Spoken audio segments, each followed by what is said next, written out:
Carbohydrate carbohydrate যেটা সেটা হচ্ছে কার্বন কার্বন হাইড্রোজেন এবং অক্সিজেন এই তিনটি উপাদান নিয়ে গঠিত।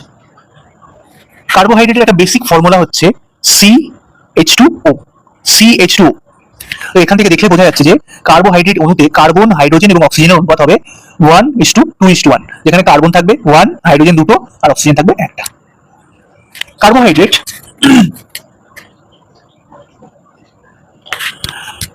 হচ্ছে আমাদের শরীরের যে শক্তির চাহিদা, আমাদের শরীরের যে মোট শক্তির চাহিদা তার প্রধান উৎসই হচ্ছে কার্বোহাইড্রেট। অর্থাৎ carbohydrate is main source of energy of our body. আমাদের বডির মেইন সোর্সই হচ্ছে কার্বোহাইড্রেট। মোট শক্তির যে চাহিদা তার 50 থেকে 75% আসে হচ্ছে কার্বোহাইড্রেট বা শর্করা থেকে। এবার দেখবো যে আমাদের দেহে আমরা প্লান্ট বা উদ্ভিদ থেকে যে শর্করা বা কার্বোহাইড্রেট গ্রহণ করি তার মধ্যে যে প্রধান উপাদানটা থাকে সেটা হচ্ছে শ্বেতসার। তাহলে আমাদের দেহে যে কার্বোহাইড্রেটটা আসে সেটা শ্বেতসার থেকেই আসে। এটার ইংরেজি নাম হচ্ছে স্টার্চ। এছাড়াও কার্বোহাইড্রেট যে উৎস, মেইন উৎসগুলো, সোর্সগুলো হচ্ছে চাল, গম, হুইট, ভুট্টা বা মাইস, আলু, আখকে সুগারকেন বলা হয়, মিলেট এবং বিটরুট, এছাড়াও বানানা বা কলা। এখান থেকে প্রচুর পরিমাণে আমরা কার্বোহাইড্রেট পেতে পারি বা শর্করা পেতে পারি। এবার বলবো হচ্ছে কার্বোহাইড্রেটের প্রকার, কত ভাগে ভাগ করা হয় কার্বোহাইড্রেটকে। তো বেসিক্যালি কার্বোহাইড্রেটের যে বিভিন্ন উপাদানগুলো আছে তো তাদের যে বন্ধন, সেই বন্ধনের জটিলতা অনুযায়ী কার্বোহাইড্রেটকে বেসিক্যালি 3টে ভাগে ভাগ করা হয়েছে। সেটা হচ্ছে মোনোস্যাকারাইড, ডাইস্যাকারাইড আর হচ্ছে পলিস্যাকারাইড। তো প্রথমে মোনোস্যাকারাইডটা পড়ি আমরা। মোনোস্যাকারাইডকে আবার 3 ভাগে ভাগ করা হয়েছে। সেই 3 ভাগ খুব একটা ইম্পর্টেন্ট না, কিন্তু এই 3 ভাগের মধ্যে সবথেকে ইম্পর্টেন্ট যে ভাগটা সেটা হচ্ছে হেক্সোস। এর নাম শুনলেই বোঝা যাচ্ছে যে এটাতে 6টা, হেক্সো মানে হচ্ছে 6টি কার্বন পরমাণু আছে বলে এটাকে আমরা হেক্সোজ বলি সাধারণত। হেক্সোজ মোনোস্যাকারাইড বলি সাধারণত। এই যে হেক্সোসটা হচ্ছে সবথেকে গুরুত্বপূর্ণ মোনোস্যাকারাইড, কারণ আমাদের কোষের সমস্ত শক্তি এই হেক্সোজ যে মোনোস্যাকারাইড সেটা থেকে আসে। এর ফর্মুলা হচ্ছে C6H12O6। এর ফর্মুলা হচ্ছে C6H12O6। অলরেডি আমরা বলে দিয়েছি যে হেক্সোজ এই যে কার্বোহাইড্রেট এর অণুতে 6টা কার্বন পরমাণু থাকে, ঠিক? তো সেই জন্য C6H12O6। হেক্সোজকে 3টি প্রধান ভাগে ভাগ করা হয়েছে। একটা হচ্ছে গ্লুকোজ, ফ্রুক্টোজ আর গ্যালাক্টোজ। গ্লুকোজ এটা খুবই গুরুত্বপূর্ণ একটা শর্করা। এটাকে আমরা রক্তের শর্করা বলি। যে সুগার হওয়া, সেখানে আমাদের গ্লুকোজ লেভেল বেড়ে যাওয়া রক্তে, সেইটা হয় বলে আমাদের রক্তে সুগার বেড়ে যায়। এই সুগারকে কন্ট্রোল করার জন্য যে হরমোনটা আছে সেটা হচ্ছে ইনসুলিন। এটা জানি সাধারণত। গ্লুকোজ যেটা সেটা হচ্ছে একটা সরলতম শর্করা, যেটার থেকে আমরা খুব সহজে শক্তি পেতে পারি। সাধারণত উদ্ভিদ যে সালোক সংশ্লেষ প্রক্রিয়ার মাধ্যমে খাদ্য উৎপাদন করে, তো সেখান থেকে প্রথমে যে সরল প্রকার খাদ্যটা তৈরি করে সেটা বেসিক্যালি গ্লুকোজ টাইপের, গ্লুকোজই হয়। সেখান থেকে জটিল শর্করায় কনভার্ট হয় সাধারণত। গ্লুকোজের উৎস বা সোর্স অফ গ্লুকোজ যদি আমরা দেখি সেটা হচ্ছে আঙুর ফল, আপেল, আম এবং পাকা কলা ইত্যাদিতে গ্লুকোজ প্রচুর পরিমাণে পাওয়া যায়। এরপরে হানি বা মধুতেও প্রচুর পরিমাণে গ্লুকোজ পাওয়া যায়। মধুতেও প্রচুর পরিমাণে গ্লুকোজ পাওয়া যায়। এবার আমরা যে মোনোস্যাকারাইড সম্পর্কে পড়বো সেটা হচ্ছে ফ্রুক্টোজ। নাম শুনলে বোঝা যাচ্ছে যে ফ্রুক্টোজ, এটার সঙ্গে ফ্রুটস কথাটার একটা সম্পর্ক আছে। অধিকাংশ ফলেই ফ্রুক্টোজ পাওয়া যায়। তো কিছু স্পেসিফিক উদাহরণ যদি দেওয়া যায় সেটা হচ্ছে আপেল, নাশপাতি বা পিয়ার্স, আঙুর বা গ্রেপস, আর হচ্ছে আম বা ম্যাঙ্গো ইত্যাদিতে প্রচুর পরিমাণে ফ্রুক্টোজ পাওয়া যায়। আর একটা উৎস হচ্ছে হানি বা মধুতেও প্রচুর পরিমাণে প্রাকৃতিক ন্যাচারাল ফ্রুক্টোজ পাওয়া যায়। আখে সুগারকেন বা আখেও প্রায় 50% ফ্রুক্টোজ থাকে। ফ্রুক্টোজ যেখানে ফ্রুক্টোজ বিপাক হয় হচ্ছে আমাদের যকৃৎ বা লিভারে। লিভারে ফ্রুক্টোজের বিপাক হয়, এটা একটু মনে রাখতে হবে। এরপর একটা ইম্পর্টেন্ট পয়েন্ট হচ্ছে HFCS। এটা কি জিনিস? H for high, F for fructose, C for corn আর S for syrup. High fructose corn syrup এটা তৈরি হয় হচ্ছে ভুট্টা থেকে। এতে প্রচুর পরিমাণে ফ্রুক্টোজ থাকে। এই যে সিরাপটা, এটা প্রচুর পরিমাণে ফ্রুক্টোজ সমৃদ্ধ সিরাপ, এটা মনে রাখতে হবে। এবার আমরা পড়ব হচ্ছে 3 নম্বর মোনোস্যাকারাইড সম্পর্কে, সেটা হচ্ছে গ্যালাক্টোজ। গ্যালাক্টোজ হচ্ছে এক প্রকার মোনোস্যাকারাইড যেটা গ্লুকোজ বা ফ্রুক্টোজের থেকে কম মিষ্টি হয়, তাহলে এর মিষ্টত্ব গ্লুকোজ বা ফ্রুক্টোজের থেকে কম। এর উৎস হচ্ছে দুগ্ধ শর্করা বা ল্যাকটোস। ল্যাকটোস নামক যে শর্করা সেখানে এটা থাকে। ল্যাকটোস বেসিক্যালি দুটো জিনিস নিয়ে গঠিত হয়, একটা হচ্ছে গ্লুকোজ গ্লুকোজ আর দ্বিতীয়টা হচ্ছে গ্যালাক্টোস। গ্যালাক্টোস এই দুটো জিনিস নিয়ে আমাদের ল্যাকটোস বা দুগ্ধ শর্করাটা তৈরি হয়। এর ফর্মুলাটা হচ্ছে C6H12O6। ওই হেক্সোজের ফর্মুলা C6H12O6, সেম ফর্মুলা। এই গ্যালাক্টোস এর একটা ইম্পর্টেন্ট ফিচার্স হচ্ছে এটাকে ব্রেন সুগার বলা হয়। গ্যালাক্টোসকে ব্রেন সুগার বলা হয়। শিশুদের ব্রেনের যে মাইলিন শীট থাকে, মাইলিন শীটটা কি জিনিস? যে স্নায়ু কোষগুলো আছে তার আবরণী, সাধারণত সেটাকে আমরা মাইলিন শীট বলি। স্নায়ু কোষগুলো যেগুলো আছে সেটা হচ্ছে তার আবরণী, হচ্ছে মাইলিন শীট। এইটা স্ট্রং হয়, এই যে স্নায়ু কোষের আবরণীটা স্ট্রং হয়, এর ফলে কি হয়? স্নায়ু কোষটা অনেক বেশি সেফ থাকে। তো সেই জন্য আমাদের শিশুদের ব্রেনের বিকাশে এই গ্যালাক্টোজের ভূমিকা অত্যন্ত বেশি। তার কারণ হচ্ছে এরা কি করে? স্নায়ু কোষগুলোকে সংরক্ষণ করে, স্নায়ু কোষগুলোকে বাইরের আঘাত থেকে রক্ষা করে, প্রাচীরকে, স্নায়ু কোষের প্রাচীর বা মাইলিন শীটকে আরো স্ট্রং করে। তো সেই জন্য স্নায়ু কোষের বিকাশে এর ভূমিকা অত্যন্ত গুরুত্বপূর্ণ। সেই জন্য আমরা এই যে গ্যালাক্টোজ নামক শর্করা, এটাকে ব্রেন সুগারও বলা হয়। এরপর আইডেন্টিফাই কি করে করা যাবে, মানে কোনো খাবারে গ্যালাক্টোজ আছে কিনা সেটা টেস্ট কি করে করা যায়? তো সেই টেস্টের নাম হচ্ছে মিউসিক অ্যাসিড টেস্ট। এটা মুখস্থ রাখতে হবে, মনে রাখতে হবে যে মিউসিক অ্যাসিড টেস্ট দ্বারা গ্যালাক্টোজকে আইডেন্টিফাই করা হয় বা শনাক্ত করা হয় কোনো খাবার থেকে।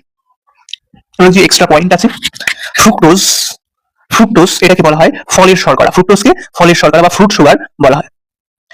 ফ্রুক্টোজের যে ফাংশনাল গ্রুপ এটা মুখস্থ রাখা জিনিস। ফ্রুক্টোজের ফাংশনাল গ্রুপ হচ্ছে কিটোন, CO। ফ্রুক্টোজের ফাংশনাল গ্রুপ হচ্ছে কিটোন। ফ্রুক্টোজ কি করে? সমাবর্তিত আলো, মানে একই তলে অবস্থিত আলোকে ফ্রুক্টোজ কি করে?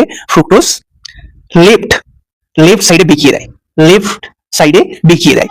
এই যে চরিত্র, এই চরিত্রের জন্য ফ্রুক্টোজকে লেবুলোজ বলা হয়। এরপর আসছে সুক্রোজ। সুক্রোজ এক প্রকার সুগার বা হচ্ছে শর্করা বা কার্বোহাইড্রেট। এই সুক্রোজকে চিনির শর্করা বলা হয়। তো চিনি যেটা দিয়ে গঠিত, যে শর্করা বা সুগার দিয়ে গঠিত, সেটার নাম হচ্ছে সুক্রোজ। সুক্রোজ দুটো জিনিস নিয়ে তৈরি হয়, একটা হচ্ছে গ্লুকোজ আর একটা হচ্ছে ফ্রুক্টোজ। এই দুটো জিনিস নিয়ে সুক্রোজ গঠিত হয়। গ্লুকোজ নামক যে শর্করাটা আছে বা যে কার্বোহাইড্রেটটা আছে, যে মনোস্যাকারাইডটা আছে, তার ফাংশনাল গ্রুপ হচ্ছে অ্যালডিহাইড গ্রুপ। এগুলো মুখস্থ রাখা জিনিস, পয়েন্টস ব্যাস। গ্লুকোজ কি করে? সমাবর্তিত যে লাইটটা আসে, মানে একই তলে অবস্থিত যে লাইট আছে, সেটাকে রাইট সাইডে বেঁকিয়ে দেয়। সেই জন্য এটাকে ডেক্সট্রস বলা হয়, ডান দিকে বেঁকিয়ে দেয়। তো ডান দিকে ড দিয়ে মনে রাখতে হবে যে ডেক্সট্রস বলা হয় গ্লুকোজকে। আর লাস্ট পয়েন্ট যেটা, সেটা হচ্ছে ল্যাকটোজ সম্পর্কে। ল্যাকটোজকে আমরা বেসিক্যালি দুগ্ধ শর্করা বলি। দুধের মধ্যে যে কার্বোহাইড্রেটটা থাকে বা শর্করা থাকে, সেটা হচ্ছে ল্যাকটোজ। ল্যাকটোজ দুটো জিনিস নিয়ে গঠিত, একটা হচ্ছে গ্লুকোজ আর দ্বিতীয়টা হচ্ছে গ্যালাক্টোজ। এই দুটো জিনিসের সংমিশ্রণে ল্যাকটোজ তৈরি হয়। এরপরে কার্বোহাইড্রেটের যে ভাগটা আমরা করেছিলাম, একটা হচ্ছে মনোস্যাকারাইড, একটা হচ্ছে কার্বোহাইড্রেট। এটাকে তিনটে ভাগে ভাগ করেছিলাম, একটা হচ্ছে মনোস্যাকারাইড, একটা হচ্ছে ডাইস্যাকারাইড আর একটা হচ্ছে পলিস্যাকারাইড। মানে কার্বোহাইড্রেটের যে বন্ধনগুলো থাকে, সেই বন্ধনের জটিলতার উপর ভিত্তি করে আমরা তিন ভাগে ভাগ করেছিলাম। সবথেকে সরল ছিল মনোস্যাকারাইড, তারপরে ডাইস্যাকারাইড, যেটা দুটো মনোস্যাকারাইড একসঙ্গে যুক্ত হয়ে তৈরি হয়, আর পলিস্যাকারাইড হচ্ছে দুই বা তার থেকে বেশি মনোস্যাকারাইড একসঙ্গে যুক্ত হয়ে যে কার্বোহাইড্রেট গুলো গঠন করে, সেটাকে বলা হয় পলিস্যাকারাইড। তো আমরা অলরেডি মনোস্যাকারাইড পড়ে নিয়েছি। মনোস্যাকারাইডের মধ্যে আমরা কি পড়েছি? গ্লুকোজ, ফ্রুক্টোজ আর 3 নম্বর হচ্ছে গ্যালাক্টোজ। এই তিনটে জিনিস আমরা পড়ে নিয়েছি, গ্লুকোজ, ফ্রুক্টোজ আর গ্যালাক্টোজ। এবার আমরা পড়বো হচ্ছে দ্বিতীয় প্রকারের কার্বোহাইড্রেট নিয়ে, যে একটু তুলনামূলকভাবে জটিল মনোস্যাকারাইডের তুলনায়।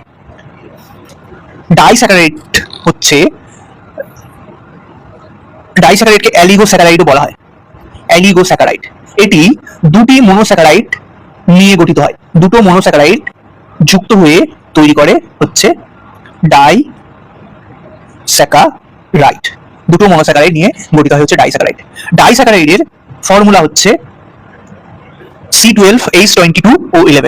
C12H22O11। এটা মুখস্থ রাখতে হবে, C12H22O11। ডাইস্যাকারাইডের কিছু উদাহরণ পড়বো সাধারণত। সুক্রোজ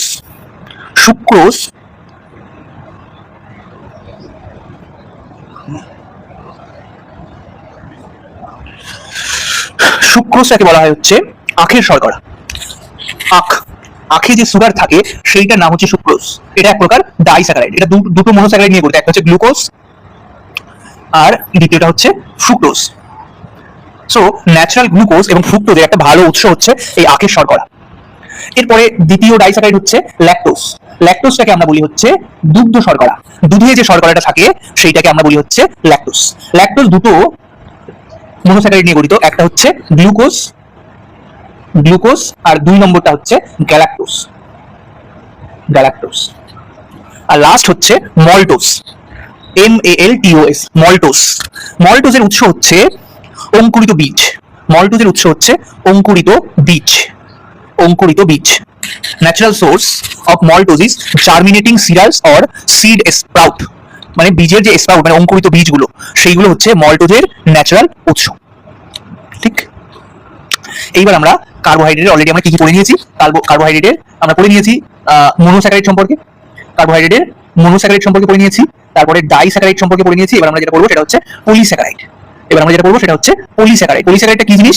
একাধিক মনোস্যাকারাইড, মানে একাধিক নয়, 2 এর থেকে বেশি মনোস্যাকারাইড বন্ধনে যুক্ত হয়ে যে কার্বোহাইড্রেট গঠন করে সেইটাকে বলা হয় পলিস্যাকারাইড বলা হয়।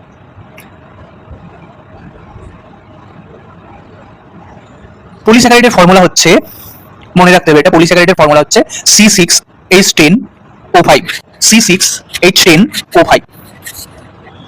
কিছু পলিস্যাকারাইডের উদাহরণ আমরা পড়বো, সেটা হচ্ছে শ্বেতসার। এটাকে ইংরেজিতে স্টার্চ বলা হয়, শ্বেতসারকে। তো শ্বেতসার জিনিসটা আসলে কি? শ্বেতসার জিনিসটা হচ্ছে উদ্ভিদ দিয়ে সঞ্চিত প্রধান শর্করা বা কার্বোহাইড্রেট। উদ্ভিদে যে কার্বোহাইড্রেটগুলো সঞ্চিত থাকে, যে জটিল কার্বোহাইড্রেটগুলো সঞ্চিত থাকে, সেইটাই আসলে হচ্ছে স্টার্চ বা শ্বেতসার। তাহলে উদ্ভিদ দেহে সঞ্চিত প্রধান যে কার্বোহাইড্রেট সেইটার নাম কি? সেটার নাম হচ্ছে স্টার্চ। কোনো একটা খাবারে স্টার্চ আছে কিনা সেটাকে কিভাবে শনাক্ত করব? সেটা শনাক্ত করার পদ্ধতি হচ্ছে আয়োডিন দ্রবণে যদি সেই খাবারটাকে ফেলা হয়, একটা কোটোতে আয়োডিনের দ্রবণ রাখা হবে, রাখা হলো, সেইটার মধ্যে যদি খাবারগুলো যুক্ত করা হয়, যুক্ত করার পরে যদি এটা রং কি হবে? গাঢ় নীল বর্ণে যদি হয়ে যায়। কি বর্ণ? গাঢ় নীল বর্ণে যদি হয়ে যায়, তখন আমরা বলবো যে ওই খাবারটিতে কি আছে? ওই খাবারটিতে স্টার্চ নামক শর্করা এক্সিস্ট করছে। ওই